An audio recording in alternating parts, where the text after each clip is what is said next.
Hi friends, ಜಪಾನ್ನಲ್ಲಿ ಸ್ಕೂಲ್ಗೆ ಹೋಗುವ ಮಕ್ಕಳಿಗೆ ಮೊಸಳೆ ಮಾಂಸವನ್ನ ತಿನ್ನಿಸ್ತಾರೆ ಅಂತ ನಿಮ್ಗೆ ಗೊತ್ತಾ? ಇಷ್ಟಕ್ಕೂ ಯಾಕೆ ತಿನ್ನಿಸ್ತಾರೆ ಅಂತ ನೀವು ಆಲೋಚನೆ ಮಾಡ್ತಾ ಇದ್ದೀರಾ? ಹಾಗೆ ಜಪಾನ್ನಲ್ಲಿ ನೂಡಲ್ಸ್ ನಿಂದ ಸ್ನಾನ ಮಾಡ್ತಾರೆ ಅಂತ ನಿಮ್ಗೆ ಗೊತ್ತಾ? ಜಪಾನ್ನಲ್ಲಿ ಮಕ್ಕಳನ್ನ ಅಳಿಸುವ ಒಂದು ಕಾಂಪಿಟೇಷನ್ ನಡೆಯುತ್ತೆ ಅಂತ ನಿಮ್ಗೆ ಗೊತ್ತಾ? ಜಪಾನ್ನಲ್ಲಿ ಸ್ಕ್ವೇರ್ ಶೇಪ್ ನಲ್ಲಿ ಆಪಲ್ಸ್ ಇರ್ತವೆ ಅಂತ ನಿಮ್ಗೆ ಗೊತ್ತಾ? ಜಪಾನ್ನಲ್ಲಿ ಪಬ್ಲಿಕ್ ಪ್ಲೇಸ್ ನಲ್ಲಿ ಟ್ರಾನ್ಸ್ಪರೆಂಟ್ ಟಾಯ್ಲೆಟ್ಸ್ ಯಾಕಿರ್ತವೆ ನಿಮ್ಗೆ ಗೊತ್ತಾ? ಹಾಗೆ ಜಪಾನ್ನಲ್ಲಿ ಆಫೀಸ್ಗೆ ಲೇಟ್ ಆಗಿ ಹೋದ್ರು ಏನು ಎನ್ನುವುದಿಲ್ಲ, ಯಾಕೆ ಗೊತ್ತಾ? ಫ್ರೆಂಡ್ಸ್, ಈ ವಿಡಿಯೋದಲ್ಲಿ ಜಪಾನ್ಗೆ ಸಂಬಂಧಿಸಿದ ಎಷ್ಟೋ ವಿಚಿತ್ರವಾದ ವಿಷಯಗಳ ಬಗ್ಗೆ ತಿಳ್ಕೊಳ್ಳೋಣ. ಈ ವಿಡಿಯೋನ ಕೊನೆವರೆಗೂ ನೋಡಿ. ಇಷ್ಟವಾದ್ರೆ ಒಂದು ಲೈಕ್ ಮಾಡಿ ಸಾಕು. Let's start the video. Hair salon. Friends, ನಾವು ತುಂಬಾ ಎಕ್ಸ್ಪೆನ್ಸಿವ್ ಹೇರ್ ಸಲೂನ್ಸ್ ನ ನೋಡಿರ್ತೀವಿ. ಆದ್ರೆ ನೀವು ಯಾವತ್ತಾದ್ರೂ ಡಾಗ್ ಸಲೂನ್ಸ್ ಬಗ್ಗೆ ಕೇಳಿದ್ದೀರಾ? ಜಪಾನ್ ನಲ್ಲಿ ಪ್ರತಿ ಪಬ್ಲಿಕ್ ಪ್ಲೇಸ್ ನಲ್ಲಿ ಕನಿಷ್ಠ ಒಂದು ಡಾಗ್ ಸಲೂನ್ ಕಾಣಿಸುತ್ತೆ. ಈ ಸಲೂನ್ಸ್ ನಲ್ಲಿ ಬಾರ್ಬರ್ಸ್ ನಾಯಿಗಳಿಗೆ ಹೇರ್ ಕಟ್ ಮಾಡ್ತಾರೆ. ಅದು ಸಹ ತುಂಬಾ ಸ್ಟೈಲಿಶ್ ಆಗಿ ಹೇರ್ ಕಟ್ ಮಾಡ್ತಾರೆ. ಕೇವಲ ಹೇರ್ ಕಟ್ ಮಾತ್ರವಲ್ಲ, ಮೆನಿಕ್ಯೂರ್, ಪೆಡಿಕ್ಯೂರ್ ಕೂಡ ಮಾಡ್ತಾರೆ.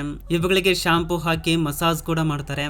ಆದ್ರೆ ಇಲ್ಲಿ ಒಂದು ನಾಯಿಗೆ ಪೂರ್ತಿಯಾಗಿ ಸರ್ವಿಸ್ ಮಾಡುವುದಕ್ಕೆ 30,000 ದಿಂದ 40,000 ರೂಪಾಯಿ ಚಾರ್ಜ್ ಮಾಡ್ತಾರೆ. ಕೇವಲ ನಾಯಿಗಳ ಹೇರ್ ಕಟ್ ಮಾಡುವುದಕ್ಕೆ ಇಲ್ಲಿ ಸಾವಿರಾರು ರೂಪಾಯಿ ಖರ್ಚು ಮಾಡ್ತಾರೆ. Crocodile meet. ಫ್ರೆಂಡ್ಸ್, ಈ ಪ್ರಪಂಚದಲ್ಲಿ ತುಂಬಾ ವಿಚಿತ್ರವಾದ ಆಹಾರವನ್ನು ತಿನ್ನೋ ಎಷ್ಟೋ ದೇಶಗಳಿದ್ದಾವೆ.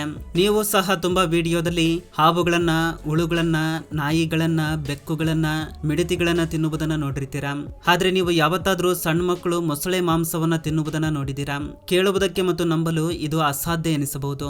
ಆದ್ರೆ ಜಪಾನ್ ನಲ್ಲಿ ಮಕ್ಕಳು ನಿಜವಾಗ್ಲೂ ಮೊಸಳೆ ಮಾಂಸವನ್ನ ತಿನ್ನುತ್ತಾರೆ. ಜಪಾನ್ ನಲ್ಲಿ ಸ್ಕೂಲ್ಗೆ ಹೋಗುವ ಮಕ್ಕಳಿಗೆ ಮೊಸಳೆ ಮಾಂಸದಿಂದ ತಯಾರು ಮಾಡಿದ ಅಡುಗೆಯನ್ನ ಕೊಡ್ತಾರೆ. ಜಪಾನ್ ಎಕ್ಸ್ಪರ್ಟ್ಸ್ ಪ್ರಕಾರ ಮೊಸಳೆ ಮಾಂಸ ಸಣ್ಣ ಮಕ್ಕಳ ಆರೋಗ್ಯಕ್ಕೆ ತುಂಬಾ ಒಳ್ಳೆಯದು ಅಂತ ಹೇಳ್ತಾರೆ. ಸಣ್ಣ ಮಕ್ಕಳ ಬೆಳವಣಿಗೆಗೆ ಬೇಕಾಗಿರುವ ಎಲ್ಲಾ ಪೌಷ್ಟಿಕಾಂಶಗಳು ಮೊಸಳೆ ಮಾಂಸದಲ್ಲಿ ಇರುತ್ತೆ ಅಂತ ಹೇಳ್ತಾರೆ. ಅದಕ್ಕೆ ಇವರು ಮೊಸಳೆ ಮಾಂಸದಿಂದ ವಿಚಿತ್ರವಾದ ಅಡುಗೆ ಮಾಡಿ ಮಕ್ಕಳಿಗೆ ಕೊಡ್ತಾರೆ. ಇಲ್ಲಿ ಆಶ್ಚರ್ಯ ಪಡುವ ವಿಷಯ ಏನು ಅಂದ್ರೆ, ಮಕ್ಕಳು ಕೂಡ ಈ ಮೊಸಳೆ ಮಾಂಸದಿಂದ ತಯಾರಿಸಿದ ಬರ್ಗರ್ಸ್ ನ ತುಂಬಾ ಇಷ್ಟಪಟ್ಟು ತಿನ್ನುತ್ತಾರೆ. Traffic lights. ಫ್ರೆಂಡ್ಸ್, ನಾವು ಫಾರಿನ್ ಕಂಟ್ರೀಸ್ ನಲ್ಲಿ ಮತ್ತು ನಮ್ಮ ದೇಶದಲ್ಲಿ ಟ್ರಾಫಿಕ್ ಲೈಟ್ಸ್ ನಲ್ಲಿ ಮನುಷ್ಯನ ಗೊಂಬೆ ಇರುವುದನ್ನ ನೋಡಿರ್ತೀವಿ. ಮನುಷ್ಯನ ಗೊಂಬೆ ಕದಲದಂತೆ ಹಾಗೆ ನಿಂತಿದ್ದಾಗ ನಾವು ನಿಂತ್ಕೊಳ್ತೇವೆ. ಅದೇ ಆ ಗೊಂಬೆ ಕದಲುತ್ತಿದ್ದರೆ ನಾವು ಕೂಡ ಚಲಿಸುತ್ತೇವೆ. ಆದ್ರೆ ಜಪಾನ್ ನಲ್ಲಿ ಈ ರೀತಿ ಅಲ್ಲ. ಜಪಾನ್ ನಲ್ಲಿ ಟ್ರಾಫಿಕ್ ಲೈಟ್ಸ್ ನಲ್ಲಿ ಒಂದು ಗೊಂಬೆ ಕಾಣಿಸುತ್ತೆ. ಈ ಸಿಗ್ನಲ್ಸ್ ನ ಮಿಫಿ ಟ್ರಾಫಿಕ್ ಸಿಗ್ನಲ್ಸ್ ಅಂತ ಕರೀತಾರೆ. ಈ ಸಿಗ್ನಲ್ಸ್ ನಲ್ಲಿ ಕಾಣುವ ಗೊಂಬೆ ಹೆಲೋ ಕಿಟಿ ಕ್ಯಾರೆಕ್ಟರ್ ರೀತಿ ಇರುತ್ತೆ. ಇಂತಹ ಲೈಟ್ಸ್ ಕೇವಲ ಜಪಾನ್ ನಲ್ಲಿ ಮಾತ್ರ ಇರುತ್ತವೆ. ನೂಡಲ್ಸ್ ಬಾತ್. ಜಪಾನ್ ಪ್ರಜೆಗಳು ಹೆಚ್ಚಾಗಿ ನೂಡಲ್ಸ್ ನ ತಿನ್ನುತ್ತಾರೆ. ಜಪಾನ್ ನಲ್ಲಿ ನೂಡಲ್ಸ್ ತುಂಬಾ ಫೇಮಸ್. ಇವುಗಳನ್ನ ಬ್ರೇಕ್ಫಾಸ್ಟ್ ನಲ್ಲಿ, ಲಂಚ್ ನಲ್ಲಿ, ಕೊನೆಗೆ ರಾತ್ರಿಯ ಊಟದಲ್ಲೂ ಕೂಡ ಜಪಾನ್ ನಲ್ಲಿ ನೂಡಲ್ಸ್ ನ ತಿಂತಾರೆ. ಆದ್ರೆ ಜಪಾನ್ ನಲ್ಲಿ ಪ್ರಜೆಗಳು ನೂಡಲ್ಸ್ ನಲ್ಲಿ ಸ್ನಾನ ಕೂಡ ಮಾಡ್ತಾರೆ ಅಂತ ನಿಮ್ಗೆ ಗೊತ್ತಾ? ಜಪಾನ್ ನಲ್ಲಿ ಅಕೋನಿ ಅನ್ನೋ ಒಂದು ಟೌನ್ ನಲ್ಲಿ ಒಂದು ಸ್ಪಾ ಇರುತ್ತೆ. ಅಲ್ಲಿ ನೀವು ನೂಡಲ್ಸ್ ನಲ್ಲಿ ಸ್ನಾನ ಮಾಡಬಹುದು. ಇಲ್ಲಿಗೆ ಬರುವ ಕಸ್ಟಮರ್ಸ್ ಎಲ್ಲ ನೂಡಲ್ಸ್ ನಲ್ಲಿ ಸ್ನಾನ ಮಾಡ್ತಾರೆ. ಇದು ನೋಡುವುದಕ್ಕೆ ವಿಚಿತ್ರವಾಗಿ ಕಾಮಿಡಿ ಆಗಿರಬಹುದು. ಆದ್ರೆ ಇಲ್ಲಿರುವ ಪ್ರಜೆಗಳು ಈ ರೀತಿ ಮಾಡಿದ್ರೆ ಶರೀರ ಸುಂದರವಾಗಿ ಬದಲಾಗುತ್ತೆ ಅಂತ ನಂಬ್ತಾರೆ. ನೂಡಲ್ಸ್ ನಲ್ಲಿ ಸ್ನಾನ ಮಾಡಿದ ನಂತರ ಅವರ ಶರೀರ ತುಂಬಾ ಕ್ಲೀನ್ ಆಗುತ್ತೆ ಅಂತ ಅವರು ನಂಬ್ತಾರೆ. ಪ್ರತಿದಿನ ಇಲ್ಲಿಗೆ ಸಾವಿರಾರು ಜನ ಬಂದು ನೂಡಲ್ಸ್ ನಲ್ಲಿ ಸ್ನಾನವನ್ನ ಮಾಡ್ತಾರೆ. ಆಪಲ್ಸ್. ಒಂದು ವೇಳೆ ಆಪಲ್ಸ್ ಬಗ್ಗೆ ನೋಡ್ಕೊಂಡ್ರೆ ಅದು ನಮ್ಮ ಆರೋಗ್ಯಕ್ಕೆ ತುಂಬಾ ಒಳ್ಳೆಯದು. ಸಾಮಾನ್ಯವಾಗಿ ಆಪಲ್ಸ್ ರೆಡ್ ಕಲರ್ ನಲ್ಲಿ ರೌಂಡ್ ಆಗಿ ಇರುತ್ತವೆ. ಆದ್ರೆ ನೀವು ಯಾವತ್ತಾದ್ರೂ ಸ್ಕ್ವೇರ್ ಶೇಪ್ ನಲ್ಲಿರುವ ಆಪಲ್ಸ್ ನ ನೋಡಿದೀರಾ? ಫ್ರೆಂಡ್ಸ್, ಈಗ ನೀವು ನೋಡ್ತಾ ಇರುವ ಆಪಲ್ ನ ಜಪಾನ್ ನಲ್ಲಿ ಬೆಳೆಯುತ್ತಾರೆ. ನಿಮ್ಮಲ್ಲಿ ತುಂಬಾ ಜನ ಈ ಆಪಲ್ಸ್ ನ ನೋಡಿದ ನಂತರ ಇದು ಫೇಕ್ ಆಪಲ್ ಅನ್ಕೊಂಡಿರ್ತೀರಾ. ಆದ್ರೆ ಈ ಆಪಲ್ಸ್ ನಿಜವಾದದ್ದು. ಈ ಆಪಲ್ಸ್ ನ ಫ್ರೂಟ್ಸ್ ಮೋಲ್ ಲಿಮಿಟೆಡ್ ಅನ್ನೋ ಒಂದು ಜಪಾನ್ ಕಂಪನಿ ಬೆಳೆಸುತ್ತೆ. ಈ ಆಪಲ್ಸ್ ನ ಇವರು ಪೂರ್ತಿಯಾಗಿ ಆರ್ಗ್ಯಾನಿಕ್ ಪದ್ಧತಿಯಲ್ಲಿ ಬೆಳೆಸುತ್ತಾರೆ. ಆಕ್ಚುಲಿ ಯಾವಾಗ ಆಪಲ್ಸ್ ಮರಕ್ಕೆ ಕಾಯಿ ಬಿಡ್ತಾವೋ ಆಗ ಇವರು ಆ ಆಪಲ್ ಒಂದು ಟ್ರಾನ್ಸ್ಪರೆಂಟ್ ಸ್ಕ್ವೇರ್ ಮೋಲ್ಡ್ ನಲ್ಲಿ ಇಡ್ತಾರೆ. ಈ ಆಪಲ್ ಪೂರ್ತಿಯಾಗಿ ದೊಡ್ಡದಾದ ನಂತರ ಈ ಸ್ಕ್ವೇರ್ ಶೇಪ್ ನಲ್ಲಿ ಬೆಳೆಯುತ್ತೆ. ನಿಜಕ್ಕೆ ಈ ಪ್ರೋಸೆಸ್ ಸ್ವಲ್ಪ ಕಷ್ಟಕರವಾಗಿರುತ್ತೆ, ಆದ್ರೆ ನೋಡುವುದಕ್ಕೆ ತುಂಬಾ ಅಟ್ರಾಕ್ಟಿವ್ ಆಗಿ ಕಾಣಿಸುತ್ತೆ. ಪಬ್ಲಿಕ್ ಟಾಯ್ಲೆಟ್ಸ್ ಬಗ್ಗೆ ಮಾತನಾಡಿಕೊಂಡ್ರೆ ಆಲ್ಮೋಸ್ಟ್ ತುಂಬಾ ಗಲೀಜ್ ಆಗಿರುತ್ತೆ ಅಂತ ನಾವೆಲ್ಲ ಅನ್ಕೊಳ್ತೇವೆ.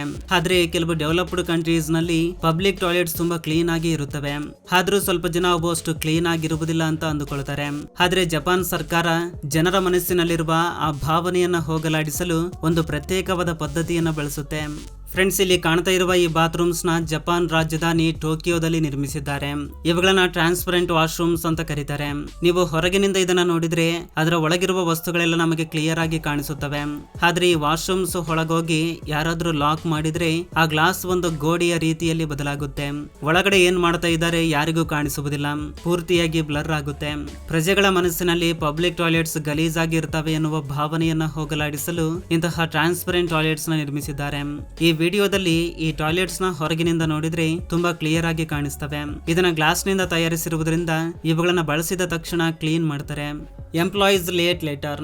ಫ್ರೆಂಡ್ಸ್, ಯಾವ ದೇಶದಲ್ಲಾದ್ರೂ ತುಂಬಾ ಜನ ಪ್ರಜೆಗಳು ಟ್ರೈನ್ ಅಲ್ಲಿ ಪ್ರಯಾಣಿಸ್ತಾ ಇರ್ತಾರೆ, ಆದ್ರೆ ಹೆಚ್ಚಾಗಿ ಟ್ರೈನ್ಸ್ ಲೇಟ್ ಆಗ್ತಾ ಇರ್ತವೆ.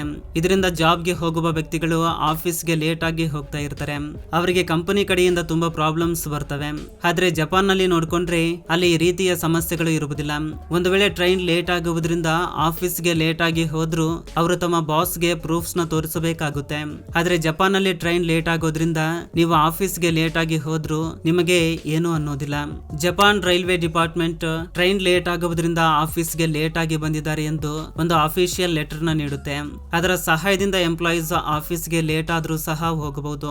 ಆ ಲೆಟರ್ ಗೋಸ್ಕರ ಎಂಪ್ಲಾಯೀಸ್ ರೈಲ್ವೆ ಡಿಪಾರ್ಟ್ಮೆಂಟ್ ಗೆ ಟಿಕೆಟ್ ನ ತೋರಿಸಬೇಕು. ಟಿಕೆಟ್ ನ ತೋರಿಸಿದ್ರೆ ಅವರು ಟ್ರೈನ್ ಲೇಟ್ ಆಗಿದೆ ಅಂತ ಒಂದು ಪ್ರೂಫ್ ಲೆಟರ್ ನ ಕೊಡ್ತಾರೆ. ಇದು ಜಪಾನ್ ನಲ್ಲಿ ಕೆಲಸ ಮಾಡುವ ಎಂಪ್ಲಾಯೀಸ್ ಗೆ ತುಂಬಾ ಉಪಯೋಗವಾಗುತ್ತೆ.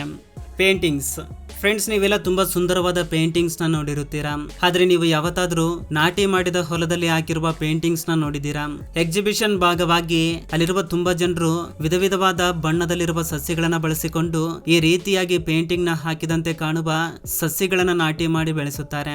ಆದ್ರೆ ಇಲ್ಲಿ ಮುಖ್ಯವಾಗಿ ಇವುಗಳನ್ನ ತಯಾರಿಸಲು ಪೇಂಟಿಂಗ್ಸ್ ನ ಬಳಸುವುದಿಲ್ಲ, ಬದಲಾಗಿ ವಿವಿಧ ಬಣ್ಣಗಳಲ್ಲಿರುವ ಸಸ್ಯಗಳನ್ನ ಬಳಸ್ತಾರೆ. ಸೆಲೆಬ್ರಿಟೀಸ್ ಪೇಂಟಿಂಗ್ಸ್ ನ ಕೂಡ ಹಾಕ್ತಾರೆ. ಈ ಪೇಂಟಿಂಗ್ ನ ಯಾವ ರೀತಿಯಲ್ಲಿ ಸ್ಟಾರ್ಟ್ ಮಾಡಿದ್ರು ತಿಳಿದುಕೊಂಡ್ರೆ ನೀವು ಖಂಡಿತ ಆಶ್ಚರ್ಯ ಪಡ್ತೀರಾ. ಒಬ್ಬ ರಿಟೈರ್ಡ್ ಟೀಚರ್ ತನಗೆ ಟೈಮ್ ಪಾಸ್ ಆಗ್ಲಿಕ್ಕೆ ಈ ಪೇಂಟಿಂಗ್ ನ ಶುರು ಮಾಡ್ತಾನೆ.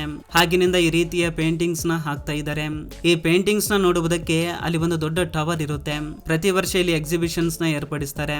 ಜಪಾನ್ ಪ್ರಜೆಗಳು ಇವುಗಳನ್ನ ನೋಡ್ಲಿಕ್ಕೆ ತುಂಬಾ ಜನ ಬರ್ತಾರೆ.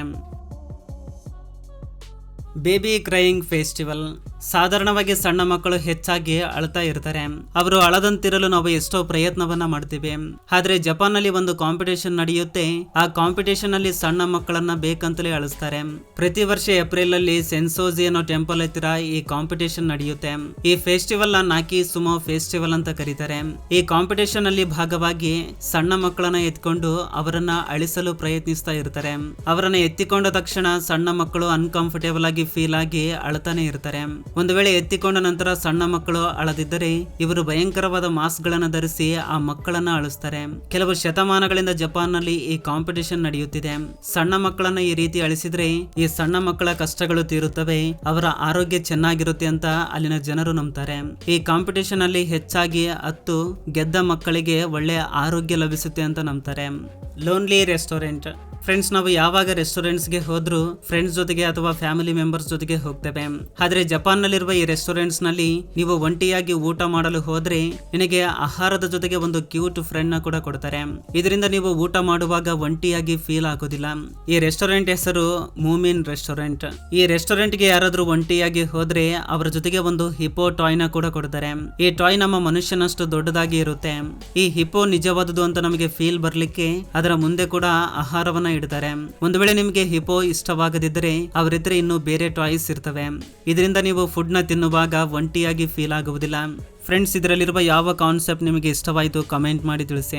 ಇದು ಫ್ರೆಂಡ್ಸ್ ಈ ದಿನದ ವಿಡಿಯೋ. ಫ್ರೆಂಡ್ಸ್, ಈ ವಿಡಿಯೋದಿಂದ ಅಟ್ಲೀಸ್ಟ್ 1% ನಾಲೆಜ್ ಆದ್ರೂ ಸಿಕ್ಕಿದ್ರೆ ಈ ವಿಡಿಯೋಗೆ ಒಂದು ಲೈಕ್ ಮಾಡಿ, ಹಾಗೆ ನಿಮ್ಮ ಫ್ರೆಂಡ್ಸ್ಗೂ ಕೂಡ ಶೇರ್ ಮಾಡಿ, ಹಾಗೆ ನಮ್ಮ ಚಾನಲ್ಗೆ ಸಬ್ಸ್ಕ್ರೈಬ್ ಮಾಡಿಕೊಂಡು ಸಪೋರ್ಟ್ ಮಾಡಿ. ಕೊನೆ ತನಕ ನೋಡಿದ್ದಕ್ಕೆ ಥ್ಯಾಂಕ್ಸ್ ಫಾರ್ ವಾಚಿಂಗ್.